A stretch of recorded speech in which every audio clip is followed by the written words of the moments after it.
Igawa tayo ng puso ng saging na bola-bola. Ito na guys, yung giniling na puso ng saging. Ayan guys, lamasin natin ang asin na may tubig para matanggal yung dagta ng puso ng saging. Lamasin ng mabuti para matanggal yung dagta ng puso ng saging. Tapos pagkatapos mong lamasin yan, saka natin babanlawan. Guys, babanlawan na yung pakuluan na yung gagawin lumpia.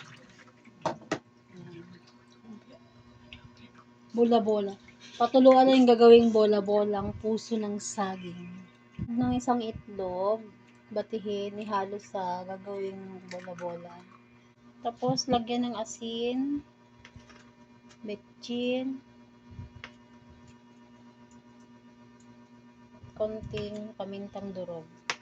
Tapos, palagyan natin ng sibuyas. Isang pirasong buong sibuyas. At then, lagyan ng 1/2 cup na rin. Tapos, haluin. Kulang sa lasa, lalagyan po natin ng magic sarap. Ito yung ating bibilugin. Ito pa yung gagamitin ko. 1 tablespoon. Ito po yung bolo-bolang puso ng saging. Ready na po sa prito.